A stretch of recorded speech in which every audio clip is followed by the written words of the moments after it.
एक जेल को देखते हैं जहां ढेर सारे जर्मन सोल्जर्स को लाइन से खड़ा कर दिया गया था। दरअसल वर्ल्ड वॉर 2 के खत्म होने के बाद रशिया ने बहुत से जर्मन सोल्जर्स को कैदी बना लिया था और उनसे कोयले की खानों में दिन रात काम करवाने लगे। हालांकि इस जेल की सिक्योरिटी काफी कम थी, लेकिन इसके बावजूद भी कोई इस जेल से भागने की कोशिश नहीं करता था, क्योंकि इस जेल के चारों तरफ बर्फ ही बर्फ थी और ये जेल किसी भी इंसानी बस्ती से पूरे 14,000 किलोमीटर दूर थी। इसलिए अगर कोई कैदी इस जेल से भाग भी गया तो साइबेरिया की जमा देने वाली सर्दी में उसकी मौत पक्की थी। ये जेल चारों तरफ हजारों किलोमीटर दूर फैली हुई बर्फ के बीच में बनाई गई थी, इसीलिए कोई भी कैदी यहाँ से भागने का सोच भी नहीं सकता था। लेकिन इन कैदियों में एक कैदी ऐसा भी था जो बहुत ही शार्प माइंड था और वो इस जेल से भागकर अपनी बीवी और बेटी के पास जाना चाहता था। इस कैदी का नाम क्लेमन फॉयरल था, जिसे इस जेल में पूरे 25 साल की सजा काटनी थी और क्लेमन ऐसा बिल्कुल भी नहीं चाहता था कि उसकी आधी जिंदगी इसी जेल में बीत जाए। क्लेमन किसी भी हालत में इस जेल से भागना चाहता था। लकीली एक दिन क्लेमन को भागने का मौका मिल गया और वो एक कोयला ले जाने वाली मालगाड़ी में बैठकर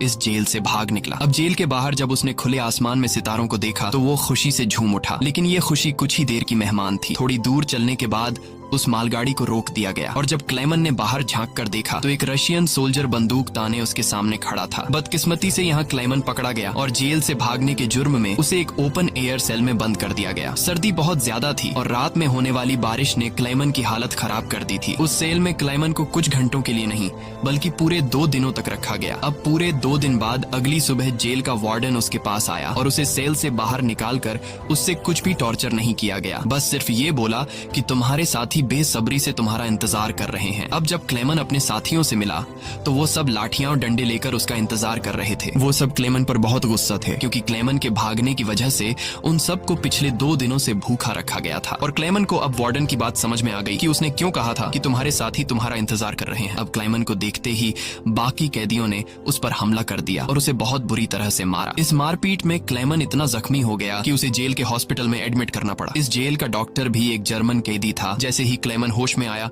उसने डॉक्टर से कहा कि मैं एक बार फिर से जेल से भागना चाहता हूं और मुझे आपकी मदद चाहिए। डॉक्टर क्लेमन की बहादुरी देखकर हैरान रह गया कि ये इतना सब कुछ झेलने के बाद भी हार मानने को तैयार नहीं। डॉक्टर ने उसे समझाया कि इस जेल से जिंदा भाग पाना नामुमकिन है और अगर तुम यहाँ से भाग भी गए तो बाहर की जमा देने वाली सर्दी में मर जाओगे। लेकिन हकीकत ये भी है कि अगर तुम यहाँ से नहीं भागे तब भी तुम्हारी मौत पक्की है, क्योंकि जिन कोयले की खानों में तुम काम करते हो वहाँ कार्बन की मात्रा बहुत ज्यादा है, जो हवा के जरिए तुम्हारे शरीर में जाता है और उससे कैंसर जैसी खतरनाक बीमारियां होती हैं। इसलिए डॉक्टर ने क्लेमन से कहा कि तुम्हें एक आखिरी बार इस जेल से भागने की कोशिश जरूर करनी चाहिए। उसके बाद डॉक्टर ने अपने सारे गर्म कपड़े, जूते और जरूरत का सारा सामान निकालकर क्लेमन को दे दिया और उसे ये भी बताया कि रशियन सोल्जर्स अपना खाना रेलवे लाइंस के पास छुपा कर रखते हैं। इसके साथ ही उसने क्लेमन को एक बंदूक भी दी ताकि वो अपनी हिफाजत कर सके। दरअसल डॉक्टर ने ये सारा सामान इसलिए पहले से इकट्ठा किया हुआ था क्योंकि वह खुद भी इस जेल से भागना चाहता था, मगर 1 हफ्ते पहले उसे पता चला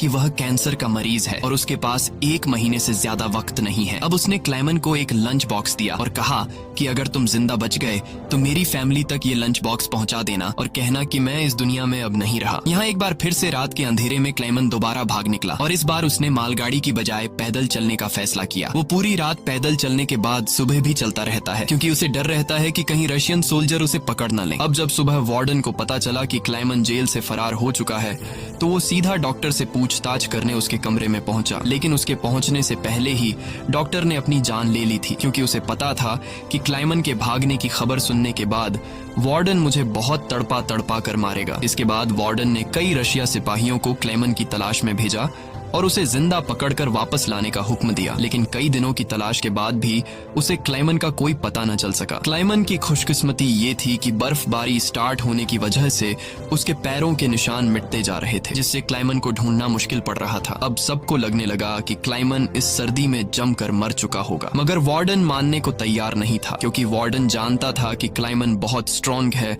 और वो इतनी आसानी से हार नहीं मानेगा। इसलिए उसने तलाश जारी रखने का हुक्म दिया। वहीं दूसरी तरफ हम क्लेमन को देखते हैं जो पूरे जोश के साथ बर्फीले तूफान को पार करते हुए आगे बढ़ रहा था। जेल से भागने के 9 दिन बाद उसे अचानक कुत्तों के भौंकने की आवाज सुनाई दी और जैसे ही वो पीछे मुड़ा उसने एक स्लेज को अपनी तरफ आते देखा। उससे पहले कि वो भागता वो स्लेज उसके पास आ गई और उस पर चढ़ती हुई आगे निकल गई। तभी क्लेमन की आंख खुल गई और उसे पता चला कि वो सिर्फ सपना देख रहा था। दरअसल क्लेमन पिछले 9 दिनों से पैदल चल रहा था और अब उसका खाना भी खत्म हो चुका था। भूख और थकान की वजह से उसका आगे बढ़ना मुश्किल हो गया था, लेकिन इसके बावजूद क्लेमन ने हार नहीं मानी और जैसे तैसे चलता रहा। कुछ दिनों के बाद उसका जिस्म भी जवाब दे गया और वो भूख से बेहोश हो गया। अब कुछ घंटों बाद जब उसे होश आया, उसने अपने आसपास एक अजीब सी आवाज सुनी। तभी उसने एक सील को देखा और ये देखते ही उसकी आंखें चमक उठी। उसने फौरन अपनी बंदूक निकाली और पूरी ताकत के साथ निशाना लगाने की कोशिश की, लेकिन थकान और कमजोरी की वजह से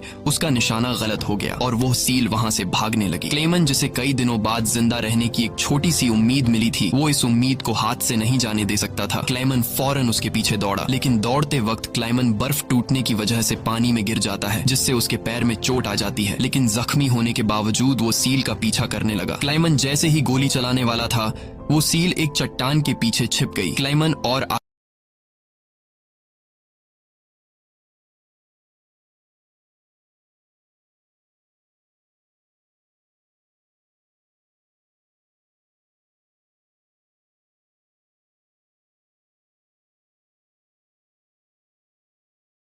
जारी रखा। अब इतने लंबे सफर में क्लेमन बिल्कुल अकेला था और उसके चारों तरफ बर्फ के अलावा कुछ भी न था। इस माहौल में उसकी दिमागी हालत खराब हो सकती थी, इसलिए वो खुद से बातें करता और पॉजिटिव बातें कहकर खुद को आगे बढ़ने के लिए मोटिवेट करता। इसके साथ ही वो हर वक्त कैंपस के जरिए अपने रास्ते को देखता है ताकि वो इस बर्फीली वादी में कहीं खो न जाए। इसी तरह दिन गुजरते गए और फिर महीने, लगातार 2 महीने चलने के बाद क्लेमन को इस बर्फीले मैदान में एक छोटा सा पेड़ दिखाई दिया। इस पेड़ को देखकर क्लेमन इतना खुश हुआ कि जैसे उसे कोई खजाना मिल गया हो और वो भागकर उस पेड़ को गले लगा लेता है। दरअसल ये पेड़ इस बात की निशानी थी कि क्लेमन लगातार 2 महीने चलने के बाद अब ये बर्फीला मैदान क्रॉस कर चुका है और आगे जंगल शुरू होने वाला है। थोड़ा ही आगे चलने के बाद ठीक वैसा ही हुआ जैसा उसने सोचा था। अब यहाँ से जंगल शुरू होने वाला था। बर्फ का इलाका खत्म हो रहा था। वो जंगल में बहुत खुश था। वो लकड़ियां इकट्ठा करके आग जलाता है और कई महीनों बाद पहली बार सुकून से सो जाता है। पर अगला दिन उसके लिए सुकून का था या नहीं, ये कोई नहीं जानता। दूसरी तरफ हम वार्डन को देखते हैं, जो अब भी क्लेमन की तलाश में था और उसने अपनी सर्च पार्टी को हुक्म दिया कि वो 500 किलोमीटर के दायरे में क्लेमन की तलाश करें। वहीं क्लेमन एक जंगल से होता हुआ आगे बढ़ रहा था कि अचानक वहाँ एक बर्फीला तूफान आ गया। ये तूफान इतना तेज था कि बड़े बड़े पेड़ भी जमीन से उखड़कर गिरने लगे। क्लेमन जैसे ही आगे बढ़ने की कोशिश करता है, एक बड़ा सा पेड़ सीधा उस पर गिर जाता है। क्लेमन की किस्मत अच्छी थी कि शाम में 2 आदमी यहाँ से गुजरे जो सोने की तलाश में थे। उन्होंने क्लेमन को देख लिया और वक्त पर उसकी जान बचा ली। उसके बाद ये तीनों एक साथ आगे बढ़े और कई दिनों के सफर के बाद बर्फीले मैदान से बाहर निकल आए। रास्ते में उन्हें एक दरिया मिला, जिसे पार करने के लिए उन्होंने लकड़ी की एक कश्ती बनाई। दरिया पार करते वक्त वह आपस में बातें करने लगे और एक दूसरे को बचपन के किस्से सुनाने लगे। लेकिन इसी बीच दरिया का बहाव तेज हो गया और कश्ती काबू से बाहर होने लगी। ऐसे में एक साथी का तवाजुन बिगड़ गया और वह सीधा पानी में जा गिरा। उसे तैरना नहीं आता था, वह डूबने लगा। ये देखकर क्लेमन ने पानी में छलांग लगा दी और किसी तरह उस आदमी को किनारे तक लाकर उसकी जान बचाई। दूसरी तरफ उनका दूसरा साथी उन दोनों को डूबने के लिए छोड़ देता है और अकेला आगे बढ़ गया। उसका दूसरा साथी बहुत ही लालची था। उसे लगा कि वो दोनों मर गए होंगे और लालच के चलते उसने अपने दोस्त का सोना भी खुद के पास रख दिया। थोड़ी देर बाद जब क्लेमन और दूसरा आदमी टेंट तक पहुंचे तो उस आदमी को अपने दोस्त पर बहुत गुस्सा आया और उसने उसे गोली मारकर उसकी जान ली। उसके बाद क्लेमन और वह आदमी ने सामान उठाया और सफर जारी रखा। वे दोनों कई महीनों तक इसी उम्मीद पर चलते रहे कि कोई इंसानी आबादी उन्हें मिल जाए। लेकिन दोबारा सर्दियों का मौसम आ गया और हर तरफ के जंगलात बर्फ की सफेद चादर में छुप गए। उस आदमी ने जो सामान उठाया था वह काफी भारी था, इसलिए उसे बर्फ में चलने में मुश्किल हो रही थी। ये देखकर क्लेमन ने उसका बोझ हल्का करने की कोशिश की और कहा कि कुछ देर के लिए अपना सामान मुझे दे दो। लेकिन यहाँ उस आदमी को शक हुआ कि शायद क्लेमन भी उसका सोना चुराना चाहता है, इसलिए उसने क्लेमन पर हमला करके उसे नीचे धकेल देता है, जिससे क्लेमन बेहोश हो जाता है। थोड़ी देर बाद क्लेमन को होश आया तो उसने देखा कि भेड़ियों का एक झुंड उसकी तरफ आ रहा है। अपनी जान बचाने के लिए वो एक दरख्त पर चढ़ने लगता है, लेकिन पेड़ पर चढ़ते वक्त एक भेड़िया उसका पांव पकड़ लेता है। लेकिन दरख्त कमजोर था और दरख्त दरमियान से टूट गया, जिससे क्लेमन नीचे गिर पड़ा। अब क्लेमन को लगा कि उसकी मौत पक्की है। तभी अचानक गोली चलने की आवाज आई। क्लेमन ने आंखें खोली तो उसने देखा कि कुछ भेड़िए मर चुके हैं और जो जिंदा थे वह भाग चुके हैं। दरअसल इलाके के शिकारियों ने आकर उसकी जान बचाई। वो उसे अपने गांव ले गए, जहां गांव के लोगों ने उसका इलाज किया। बरसों की मेहनत के बाद क्लेमन एक इंसानी आबादी तक पहुंच चुका था। लोगों को देखकर उसे बेहद खुशी हुई। कई दिनों तक वो गांव में रुका। रुका और लोगों ने उसकी खूब खातिरदारी की। एक दिन गांव में एक लेटर आया जो किसी और का नहीं बल्कि खुद वार्डन का था। इसमें लिखा था कि एक जर्मन फौजी हमारी जेल से फरार हो चुका है और अगर किसी ने उसे पनाह दी तो वह गद्दार कहलाएगा। अब ना चाहते हुए भी क्लेमन को यह गांव छोड़ना पड़ा, क्योंकि अगर वो यहाँ से नहीं जाता तो वार्डन इस गांव वालों को भी सजा देते। जाने से पहले गांव के लोगों ने उसे खाने पीने का सामान और एक शिकारी कुत्ता दे देते हैं। इस लंबे सफर में अब क्लेमन का एक साथी भी बन गया है, इसलिए अब उसे अकेलापन महसूस नहीं हो रहा था। वे दोनों कई दिनों तक चलते रहे। रास्ते में उन्हें एक लकड़ी की फैक्ट्री नजर आई और कुत्ता खाने की तलाश में उसकी तरफ दौड़ा। अब क्लेमन अपने कुत्ते को बचाने के लिए मिल के अंदर गया। वहां वर्करों ने क्लेमन को पहचान लिया और उसे मालिक के पास ले गए। वहां जाकर क्लेमन ने मालिक को अपनी पूरी कहानी सुनाई, जिससे सबको क्लेमन पर तरस आया। उन्होंने उसे खाना खिलाया और जर्मनी जाने वाली ट्रेन में बिठा दिया। क्लेमन खुश था कि वह जल्द अपने घर पहुंच जाएगा, लेकिन वो नहीं जानता था कि मिल के मालिक ने उसकी खबर वार्डन को दे दी है। अब वार्डन अपने सिपाहियों के साथ स्टेशन पर उसका इंतजार कर रहा था, लेकिन स्टेशन पहुंचने से पहले क्लेमन ने दूर से रशियन सोल्जर्स को देख लिया और मौका मिलते ही ट्रेन से कूदकर भाग निकला। मगर बदकिस्मती से रशियन सिपाहियों ने उसे देख लिया और उसका पीछा करने लगे। क्लेमन ने जल्दी से पटरियां पार की, लेकिन अचानक न जाने वार्डन कहां से सामने आ गया। ये देखकर क्लेमन का दिल घबरा गया, क्योंकि अब उसे लगा कि उसकी बरसों की मेहनत जाया हो गई। अब इससे पहले कि वार्डन उसे गिरफ्तार करता, क्लेमन के कुत्ते ने वार्डन पर हमला करके उसे काट लिया और यूं एक बार फिर से क्लेमन को भागने का मौका मिल गया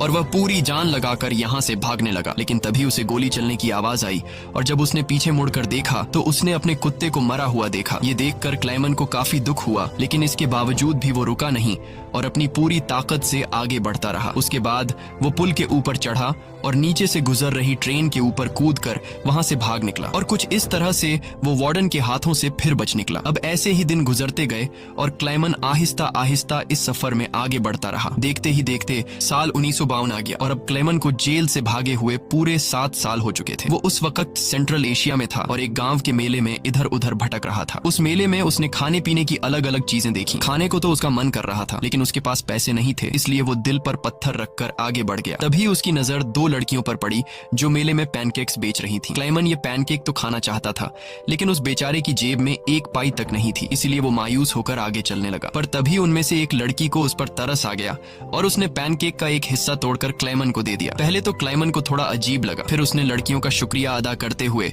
वो पैनकेक खा लिया। अब इस मेले में एक ज्यूइश आदमी भी था जिसने ये सब कुछ देख लिया था। उसके बाद क्लेमन एक चर्च में गया और ये आदमी भी उसका पीछा करते हुए चर्च में आ पहुंचा। दरअसल ये आदमी भी किसी जमाने में एक कैदी हुआ करता था, इसलिए उसने क्लेमन को पुलिस के हवाले नहीं किया और उसकी मदद करने की कोशिश की। उसके बाद वो क्लेमन को लेकर अपने घर गया, जहाँ क्लेमन ने कई साल बाद शेव की और अपने पुराने हुलिये में वापस आया। फिर उस आदमी ने क्लेमन को एक नया पासपोर्ट दिया ताकि वो रशिया के बॉर्डर को क्रॉस करके जर्मनी पहुंच सके। क्लेमन उस आदमी से बहुत खुश हुआ। जाने से पहले क्लेमन ने उसका शुक्रिया अदा किया और रशिया और जर्मनी की बॉर्डर की तरफ निकल पड़ा। कुछ हफ्ते बाद क्लेमन रशिया के बॉर्डर तक पहुंच गया और वहां मौजूद रशियन सिपाही को अपना पासपोर्ट दिखाया। यहाँ क्लेमन को यह डर था कि कहीं वो सिपाही उसे पहचान न ले या उसका जाली पासपोर्ट पकड़ा न जाए, लेकिन खुशकिस्मती से ऐसा कुछ नहीं हुआ और सिपाही ने क्लेमन को बॉर्डर पार करने की इजाजत दे दी। अब ये देखकर क्लेमन को इतनी खुशी हुई कि वो चाहकर भी अपनी हंसी नहीं रोक पाया। अब फाइनली वो उस पुल पर आ गया, जिसे पार करते ही वो अपने मुल्क जर्मनी में पहुंच जाएगा। पर जैसे ही वो आधे रास्ते तक पहुंचा, उसकी आंखों पर एक तेज रोशनी पड़ी और जब उसने आंखें खोली तो उसने वार्डन को अपने सामने पाया। अब जब क्लेमन ने पीछे मुड़कर देखा तो वो अभी भी रशिया की जमीन पर था और इसका मतलब ये था कि वार्डन अब भी उसे गिरफ्तार कर सकता है। अब यहाँ क्लेमन का दिल टूट गया, क्योंकि उसके इतने सालों की मेहनत अब मिट्टी में मिलने वाली थी। लेकिन तभी कुछ ऐसा हुआ जिसकी उम्मीद खुद क्लेमन को भी नहीं थी। यहाँ वार्डन ने उसका रास्ता छोड़ दिया और उसे आगे जाने की इजाजत दे दी। अब पहले तो क्लेमन को यकीन नहीं हुआ, पर फिर भी वो हिम्मत करके आगे बढ़ा। दरअसल वार्डन क्लेमन के जिंदा रहने के जज्बे और उसकी बहादुरी को देखकर उससे काफी इंस्पायर हुआ, इसलिए उसने क्लेमन को गिरफ्तार नहीं किया और उसे अपने मुल्क वापस जाने दिया। और तभी वार्डन उससे ये कहता है, ये लड़ाई बस 2 सोल्जर्स के बीच थी, एक मैं और एक तुम, और इसे तुम जीत गए। जाओ अपनी जिंदगी जी लो। अब फाइनली क्लेमन ने उस बॉर्डर को पार किया और अपने देश जर्मनी पहुंच गया। इसके बाद वो अपने घर के करीब पहुंचा, जहां उसने अपनी बेटी और बीवी को देखा। अब थोड़ी देर बाद वो दोनों चर्च जाने के लिए घर से निकलती हैं, तो क्लेमन भी उनका पीछा करता हुआ चर्च में आ गया। हालांकि क्लेमन ने अभी तक अपनी बेटी को आवाज नहीं दी थी, क्योंकि उसे उम्मीद थी कि एक दिन जरूर उसके पिता आएंगे। जब उसकी बेटी ने पीछे मुड़कर